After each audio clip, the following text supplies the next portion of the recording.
What would compel someone to hide evidence at the bottom of the ocean minutes before their own death? This question had puzzled investigators for 10 years, until one diver accidentally found the answer at a depth of 30 meters. September 3, 2022. Eric Anderson was checking his equipment one last time. Compressor, regulator, pressure gauge. Everything was in order. The sun was just rising above the Miami horizon, painting the water in golden hues.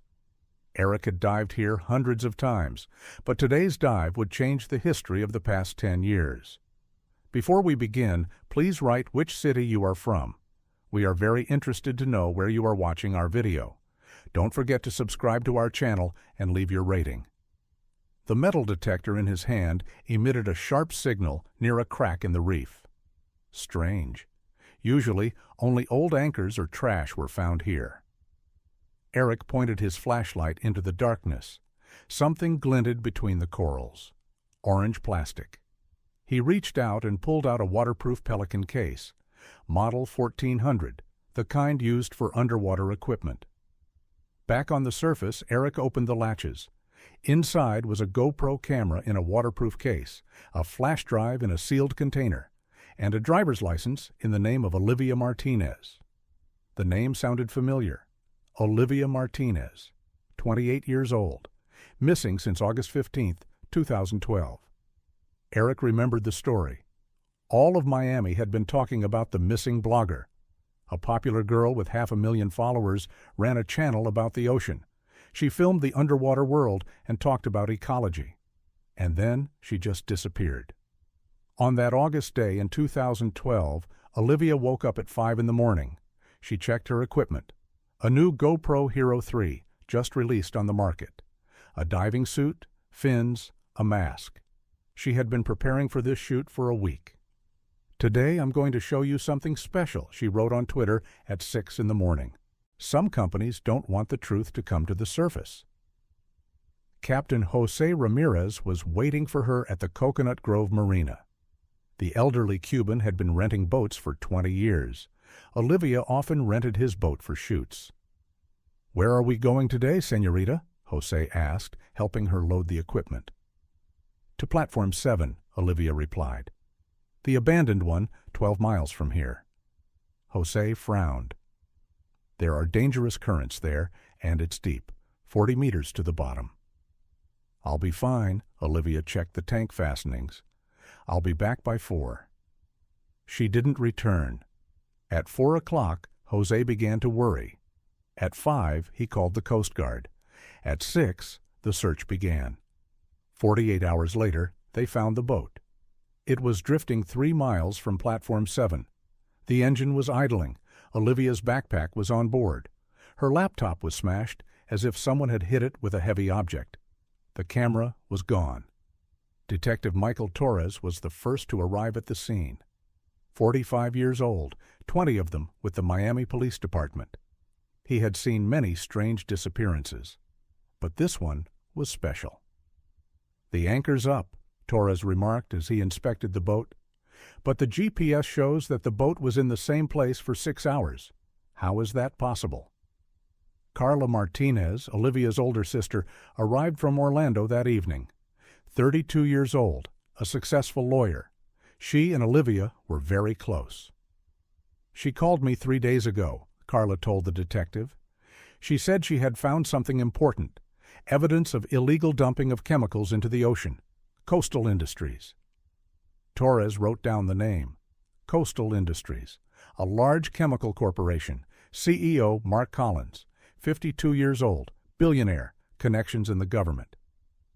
"Did she have any evidence?" asked the detective. "She was going to get it, that day. She said she was going to swim out to the platform and film everything."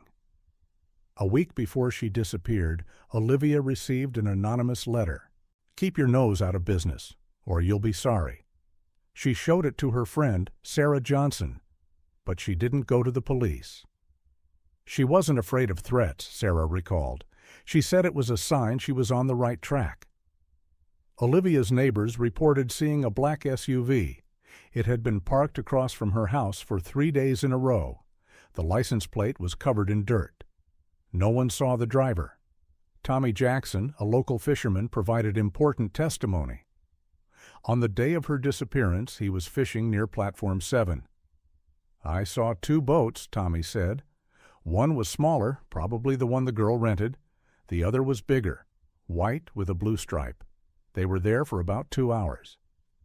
Torres asked him to describe the second boat in more detail. Tommy remembered a few details. It was about 10 meters long. 2 engines. There was a name on the side, but he couldn't make it out. A week later, Tommy suddenly changed his story. He said he had made a mistake. There was no second boat. Torres noticed a bruise under the fisherman's eye. But Tommy insisted he had fallen. The investigation stalled. No body, no clues, no witnesses. Mark Collins hired the best lawyers. They proved he had an ironclad alibi. On the day of the disappearance, he was at a conference in New York. 500 witnesses. Carla didn't give up. She quit her job. She set up a fund to find her sister. She promised $100,000 for information. Every year on August 15th, she published new details. She hired private investigators, but to no avail. 10 years passed. The Olivia Martinez case went cold. The file gathered dust in the archives. Torres retired. Carla continued to search, but hope was fading. And now Eric Anderson was holding a case containing the missing girl's belongings. He immediately called the police. An hour later, a whole team gathered at the pier. Forensic experts, divers, FBI agents. Carla rushed over from Orlando in 2 hours. When she saw her sister's bracelet, tears streamed down her cheeks. It was a simple silver bracelet engraved with the words, "The ocean is our home." Olivia never took it off, but the most important thing was on the camera. FBI technicians connected the GoPro to a computer. The memory card was perfectly preserved. 3 hours of footage, the last 3 hours of Olivia Martinez's life. The first hour is normal footage. Olivia is swimming toward the platform. She talks about her plans. She shows her equipment. Her voice is calm and confident.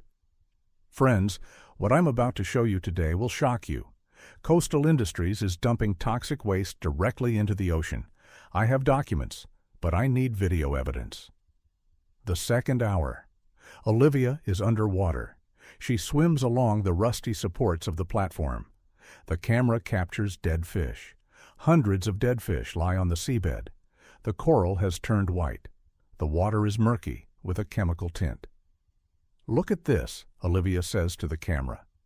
"This is genocide of the ocean, and it happens every week." Suddenly, a shadow falls from above. Olivia raises the camera. There is a second boat on the surface, white with a blue stripe, just as fisherman Tommy described. Olivia quickly hid behind a platform support. The camera continued to film. A man in full diving gear jumped off the boat. Black wetsuit, professional equipment. He began to dive. "They've spotted me," Olivia whispered into her regulator. "We have to go." She swam toward her boat, staying in the shadow of the platform. But the man in the black suit was moving faster. He was a professional, possibly a military diver. His movements were practiced to perfection. The third hour of recording, the most terrifying. Olivia tries to rise to the surface. The stranger catches up with her at a depth of 15 meters. His hand appears in the frame. There is a tattoo on his wrist, an anchor with a trident and a date, the emblem of an elite Navy SEAL unit. The struggle lasts 40 seconds. Olivia fights desperately, but the forces are unequal. The camera falls and spins in the water. The last frames show dark water and air bubbles. Carla couldn't watch. She ran out of the room. FBI agent Jessica Parker stopped the recording. "That's enough," she said. "We have a killer. The tattoo is unique. We'll find him." The Navy database returned a result 2 hours later. Ryan Mitchell, 35 years old, served in the 7th SEAL Team, discharged in 2010. Reason: excessive use of force during an operation in Iraq. After his discharge, Mitchell worked as a diving instructor in Miami. His school, Deep Dive, was located 5 minutes from the Coconut Grove Marina. The perfect cover. The arrest went smoothly. Mitchell was preparing equipment for a morning dive with tourists. When he saw the FBI agents, he just smiled. 10 years have passed, he said. I thought I got away with it. During the interrogation, Mitchell was calm, a professional killer. He knew the evidence was irrefutable, but he remained silent about who had ordered the hit. Agent Parker showed him the camera footage. Mitchell watched without emotion. She was a good diver, he remarked. She almost got away. Who ordered the hit? Parker asked. Mitchell remained silent. He was facing the death penalty, but he was clearly afraid of something more than the electric chair. The breakthrough came unexpectedly. A hacker nicknamed Ghost hacked into Coastal Industries' email. He was looking for dirt to blackmail someone with, but he found correspondence from 10 years ago. Problem solved, wrote someone under the pseudonym Cleaner. The blogger won't be a nuisance anymore. The fee has been transferred to the specified account. Excellent, replied the corporate email account. Make sure the body doesn't surface, and find all copies of the material. The IP address led straight to Mark Collins' office. The CEO of Coastal Industries had personally coordinated the murder. Collins was arrested at his mansion on Fisher Island. 52 years old, gray hair, expensive suit. He tried to maintain his dignity, but his hands trembled as the handcuffs clicked shut. You have no evidence, he repeated. This is a setup. My lawyers will tear your case apart. But Mitchell suddenly spoke up. Upon learning of Collins' arrest, he had decided to make a deal. A full confession in exchange for life in prison instead of the death penalty. Collins hired me through a middleman, Mitchell said. Jason Black, the ex-partner of the girl from the blog. Black was jealous of her success. When Collins was looking for someone to do the job, Black put us in touch. Jason Black, 30 years old, an unsuccessful blogger with 10,000 followers. He and Olivia started out together, but her channel took off, and his barely stayed afloat. Black was found in Mexico. He fled immediately after Collins's arrest, but he didn't get far.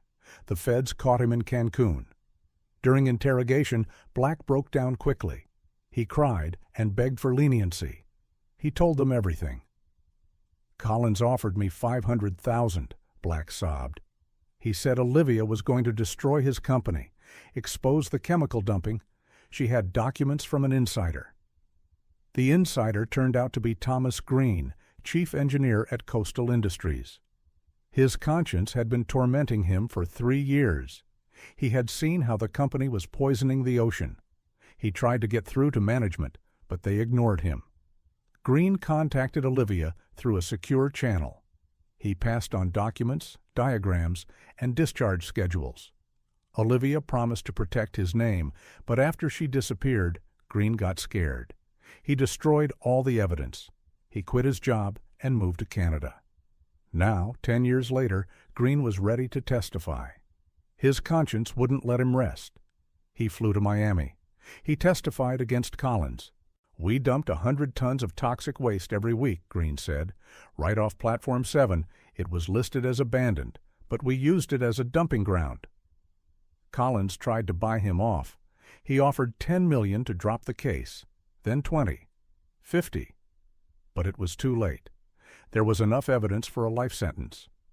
The trial began in October 2022. The courtroom was packed with journalists. Carla Martinez sat in the front row. She had been waiting for this moment for 10 years.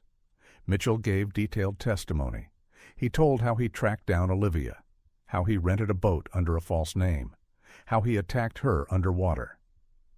I had to get the camera and all the footage, he said, but she managed to hide something. I searched for 2 hours. I couldn't find it. I decided it had been swept away by the current. Olivia was smarter than that. Sensing danger, she had prepared a hiding place in advance. She found a crevice in the reef during her reconnaissance. She memorized the coordinates. When she realized she was being followed, she managed to hide the case with the evidence. The case contained more than just a camera. The flash drive contained terabytes of information: Coastal Industries documents, management correspondence, discharge reports for 5 years, the names of everyone involved. But that wasn't all. During a search of Platform 7, divers found an underwater cave. Olivia had left a second hiding place there, a waterproof container with a hard drive. It contained information about crimes committed by other corporations. Olivia wasn't just investigating Coastal Industries. She had been gathering data on dozens of companies: illegal mining, poaching, reef destruction, a whole network of environmental crimes.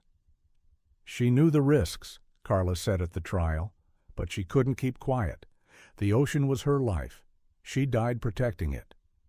The jury deliberated for 4 hours. The verdict: guilty on all counts. Mark Collins received life imprisonment without the possibility of parole. Mitchell received life imprisonment with the possibility of parole after 25 years. Black received 20 years for complicity. Coastal Industries went bankrupt. $50 million in fines for environmental crimes. Management under investigation. Platform 7 dismantled. But the story didn't end there.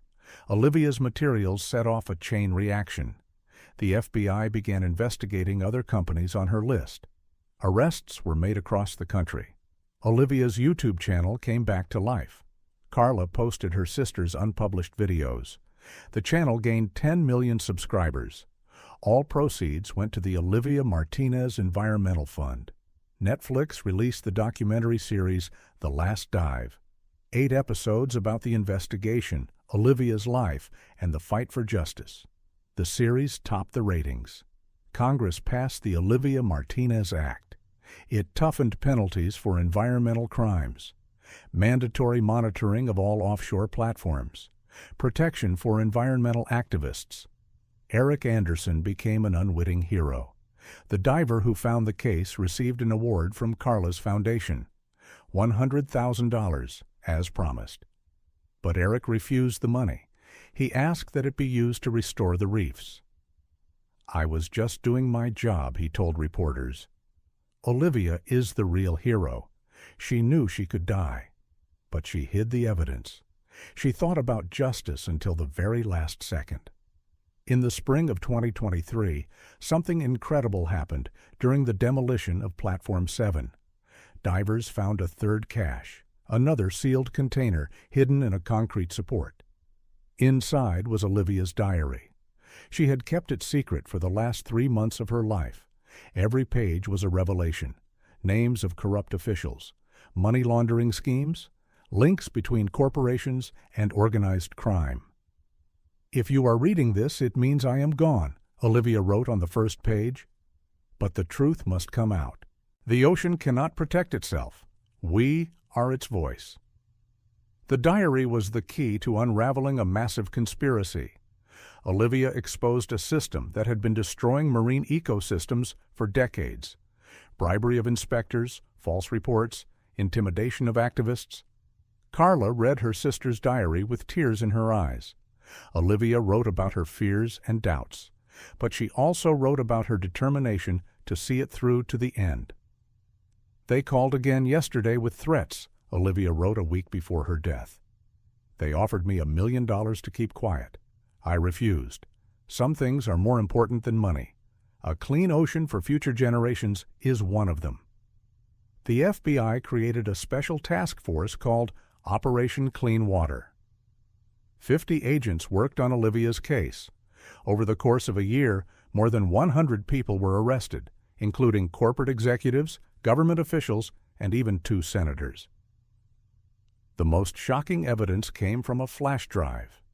Olivia had recorded a meeting with an informant the day before she died. A man wearing a medical mask talked about plans to build 10 more illegal dumping sites. "They won't stop," the informant said. "There's too much money involved, billions of dollars. It's cheaper to kill a dozen activists than to build treatment facilities." The voice sounded familiar to the investigators. Analysis revealed the identity of the man. It was Robert Hansen, Florida's Deputy Secretary of the Environment. The man who was supposed to protect nature had sold out to corporations. Hansen was arrested in his office. He tried to destroy the documents, but it was too late. Olivia had anticipated this. She sent copies of all the materials to dozens of environmental organizations in password-protected archives, with instructions to open them in 10 years if anything happened to her. Tommy Jackson, the fisherman who changed his testimony, finally spoke up. He had been blackmailed. His family had been threatened. But now that the criminals were behind bars, he told the truth. "I saw them kill her," Tommy confessed. "I was too far away to help, but I recognized the boat. It belonged to Mitchell's diving school. I kept quiet for 10 years. I'm sorry." Carla found the strength to forgive. At Olivia's memorial service, she said, "My sister didn't want revenge. She wanted justice, and we got it." The place where the case was found has become a memorial. Divers from all over the world come to honor Olivia's memory. They leave plaques and plant new corals. The reef is recovering. Life is returning. The impact of Olivia's revelations has spread beyond the United States. The European Union has tightened environmental legislation. The UN has set up a special commission to protect the oceans. Olivia Martinez's name has become a symbol of the fight for a clean planet. Schools have started teaching her story, how one person can change the world, how courage and integrity are stronger than fear and corruption. Mark Collins tried to appeal from prison. He hired new lawyers. But the evidence was irrefutable. The Supreme Court upheld the sentence. He will die behind bars. Mitchell unexpectedly began to cooperate with the investigation. His conscience tormented him in prison. A former Navy SEAL who had sworn to protect his country had become a killer for money.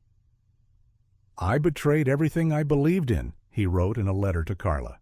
"I'm not asking for forgiveness, but I want to help. I know other names, other jobs I did.